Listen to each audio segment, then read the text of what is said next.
Saya mau ini videonya, video favorit dari para follower Guru Gembul. Oh, Itu ada orang yang oh ya. Aksi zikir sekelompok orang di Candi Prambanan jadi perbincangan publik. ini yang zikir-zikir ekstrim gitu loh. Iya, iya. Kenapa tangannya lagi gitu-gitu ya? Apakah sedang melakukan sesuatu? Ini tanggapannya Pak Guru. Tanggapannya,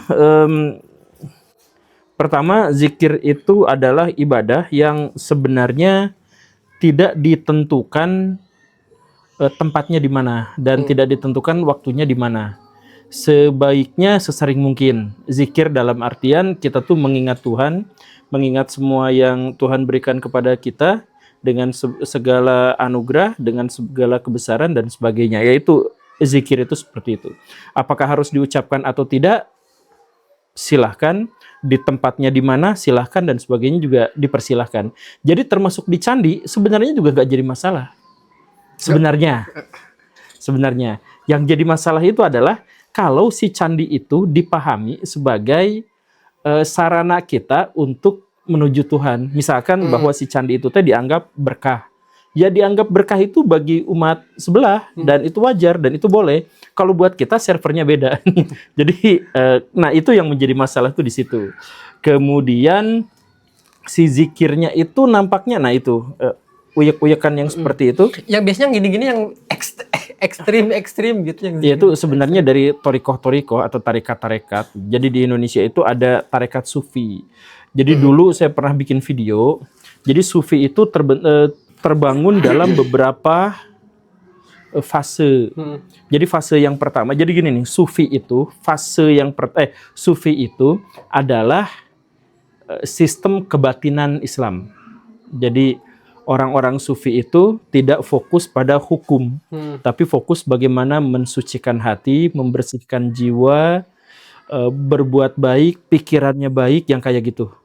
Bukan yang ini halal, yang ini bid'ah, yang itu haram, dan sebagainya. Mereka melakukan itu juga, cuman maksudnya fokus prioritas mereka dalam beragama itu adalah hal-hal yang berhubungan dengan kebatinan, kesucian hati dan sebagainya. Itu sufi itu begitu. Nah, sufi generasi awal itu adalah sufi-sufi yang memang sepenuhnya berusaha untuk membersihkan jiwa dengan cara-cara praktek-praktek yang umum dikenal oleh kaum muslimin. Nah, tetapi ketika kebatinan itu menjadi semakin menguat, kan kebatinan itu gak bisa diukur, gak bisa ditakar. Sejauh mana ini orang tuh Gak diketahui. Nah, karena gak diketahui, maka dia menjadi menyimpang dan tidak menyimpang juga tidak pernah kita ketahui.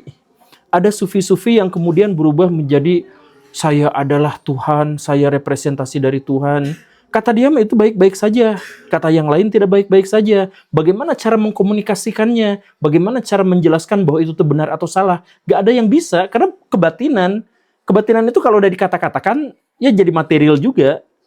Jadi artinya tidak apapun yang dikatakan itu akan menjadi bias gitu. Jadi saya adalah representasi dari Tuhan gitu. Itu tuh eksplisit perkataan seperti itu, tapi apakah maksudnya benar-benar seperti itu? Gak bisa dijelaskan, menjadi bahan perdebatan. Nah, karena menjadi bahan perdebatan dan sufi itu sempat di dunia Islam itu hampir punah gara-gara dihujat, ya gara-gara menyimpang, gara-gara kasus Al-Halaj khususnya. Nah, maka orang-orang generasi selanjutnya itu bikin persyaratan bahwa kalau ikut tarekat sufi biar tidak sesat harus ada gurunya. Nah, maka muncullah tarekat-tarekat, gurunya tuh harus bersanad. Nah, kayak orang NU, sedikit-sedikit ulama bersanad gitu kan. Nah, karena itu dari tradisi tasawuf, karena NU tuh tasawufnya kuat. Nah, jadi harus ngikutin dari generasi sebelumnya biar tidak tersesat. Begitu. Nah, tapi tarekat-tarekat itulah yang justru bikin dalam tanda kutip kesesatan. Karena setiap tarekat itu bersaing dengan tarekat yang lain. Pak bagus-bagus, Pak kebatinannya tuh Pak kuat-kuat, karomahnya gini. Makanya sekarang ada habaib-habaib yang kayak gitu, yang lucu-lucu kayak gitu, yang cerita kayak gitu. Itu sebenarnya bisa kita pahami dalam konteks persaingan dengan tarekat yang lain. Karena tarekat yang lain juga bikin cerita-cerita aneh kayak gitu. itu hanya di Islam doang atau seluruh agama sih? Di seluruh agama kayak gitu. Di Hindu kuat, di Buddhis, dalam bentuk yang berbeda gitu juga. Di Buddhis, bahkan yang di Indonesia, Buddha satu dengan, saya tuh punya teman 2 orang Buddhis gitu ya. Saya tuh kenalkan ya, Pak, nah, saya punya teman Buddhis juga Pak gini. Oh siapa? Dari mana? Oh ternyata dia sesat tuh, dia nggak paham kesadaran Buddhis. Oh gitu ya. Saya tanya ke sini. Oh iya, emang dia mah masih level bawah karena Budanya itu baru. Oh ternyata ada persaingan juga di antara. Padahal Buddhis itu kan sangat batin kan, sangat. Atau yang satu ke Buddha India, satu Buddha ke Thailand nggak atau gitu? Satu Buddha Cina, satu Buddha Cina yang lain. Oh sama-sama juga. Sama-sama Buddha dari Cina gitu. Tapi ya itu. Nah, jadi kebatinan itu karena nggak bisa ditakar, nggak bisa diukur, tapi cenderung menyesatkan. Kemudian orang-orang berusaha untuk bikin tarekat-tarekat agar tidak menyimpang. Tapi tarekat itu akhirnya terlibat persaingan dengan tarekat yang lain. Dan akhirnya mereka tuh membuat cerita-cerita yang goib, yang aneh, luar biasa, yang kacau, yang saya bisa memadamkan api neraka, saya bisa ngegemplang malaikat dan sebagainya. Nah, bukan hanya tarekat Alawiyin yang Ba'alawi, tarekat yang lain juga bikin yang seperti itu. Makanya kayak misalkan Guru Sekumpul gitu kan. Ya itu juga, atau Abah Aos. Abah Aos saya nggak pernah dengar tuh. Itu yang Suryalaya, yang Tasik. Nah, itu juga kan cerita-ceritanya tuh bombastis gitu. Karena dulunya mereka itu terlibat dalam persaingan ketat. Sekarang mah mereka udah dibikin tarekat itu jaringan tarekat gitu, akhirnya menyatu gitu. Kayak Ibu Dirimu itu yang di rumah ada poster. Nah, itu tarekat-tarekat itu bersaing dalam hal apa? Sakti-saktian. Kalau kamu ikut tarekat saya, baca wirid ini utang lunas. Itu ada sebuah. Ada kan? Ada di ibumu gitu kan? Iya, ibumu gitu. Doa pelunas hutang, set. Iya. Nah, kayak gitu. Nah, itu adalah wujud dari persaingan. Nah, yang kayak gitu, yang muncul kayak gitu, itu juga biasanya karena tarekat itu ada yang nanti zikirnya harus gini. Ada yang harus gini. Nanti kamu bakal ngelihat Allah kalau sudah seperti ini. Itu ada. Saya pernah ngedengar langsung dari seorang mursyid gitu, atau ya ketua dari tarekat itu, kamu gini. Nanti kalau kamu melihat mulai kuning-kuning, nah itu Allah. Nah gitu. Padahal biasanya kalau misalkan kita merem beberapa lama, itu akan muncul putih sendiri sih, coba ya. Iya. Tapi ini kuning. Mungkin karena ada Golkar di situ. Jadi per Desember ini juga ada, kalau misalkan Pak Guru mungkin udah dengar beritanya, di Afrika, tepatnya di Ghana, ada seseorang namanya Eli Ebonoa. Dia mengaku nabi dan dia memprediksikan bahwa 25 Desember 2025 itu kiamat. Nah, apakah itu juga termasuk dia terlalu dalam kebatinannya? Karena bukan cuma dari dia doang. Lia Eden juga dia dulu ngaku gitu. Iya. Semakin dalam kita tasawuf tuh ngebuat kalau misalkan disampaikan semakin sesat. Tasawuf tuh nggak bikin sesat, kebatinan itu nggak bikin sesat. Cuman ya itu karena nggak bisa ditakar, nggak bisa diukur gitu. Akhirnya yang sesat dia sesat gitu. Nah, saya tuh kebatinan, saya tuh sufi, ngikutin itu misalkan. Dalam hal saya berupaya untuk menyederhanakan hidup gitu, tidak berfoya-foya, yang semacam itu saya tuh melakukan itu gitu. Nah, tapi apakah sampai ritual, nah itu tarekat yang akhirnya ya kayak gitu. Nah, tapi balik lagi, jadi sebenarnya kebatinan itu bukan mengarahkan kita kepada kesesatan, cuman sesat atau tidak sesatnya nggak bisa diperdebatkan gitu. Karena itu pengalaman batin gitu. Nah, tapi balik lagi soal yang di Ghana itu mengaku sebagai nabi itu, ini sebenarnya menjadi fenomena di seluruh dunia dan sepanjang sejarah. Jadi misalkan dalam tradisi Islam itu ada seorang khalifah yang namanya itu adalah Al-Mahdi. Bukan yang di kisah-kisah yang dia menghilang tuh. Bukan. Ada khalifah namanya itu adalah Al-Mahdi. Al-Mahdi itu bapaknya atau siapa ya? Bapaknya kalau nggak salah bapaknya Al-Hadi. Al-Hadi itu nanti kakaknya Harun Al-Rashid. Nanti cek lagi, saya tuh lupa ingat. Tapi gini, kenapa dia dikasih nama Al-Mahdi? Karena bapaknya jahat luar biasa. Bapaknya tuh khalifah, kejam luar biasa, ngebantai orang. Saking kejamnya, kaum muslimin pada waktu itu berpikir bahwa ini tuh akhir zaman. karena mengaku sebagai akhir zaman, maka orang-orang berlomba-lomba ngaku jadi Al-Mahdi. Ada Mukhtar Al-Mahdi, terus ada putra Husain ngaku Al-Mahdi juga, putra Husain cucu Nabi ngaku Al-Mahdi juga. Semuanya tuh ngaku-ngaku Al-Mahdi. Nah, jadi si khalifah yang kejam, andai ini semuanya ngaku-ngaku Al-Mahdi tapi nyerangnya ke saya sebagai Dajjal. Nah, maka pas dia punya anak dikasih nama Al-Mahdi juga gitu. Nah, tapi prinsipnya pada waktu itu kaum muslimin juga mengira bahwa itu tuh Al-Mahdi. Atau misal kejadian di dunia Kristen. Di dunia Kristen itu Paulus, nah ini nanti orang-orang Kristen pasti akan mungkin akan berbeda pendapat, tetapi secara historis saya punya landasannya. Historis loh ya, bukan teologis. Nah, Paulus itu tuh mengira bahwa Yesus Mesias itu akan datang di zaman ketika beliau hidup sebagai Mesias, sebagai Mahdi lah bahasa orang nama.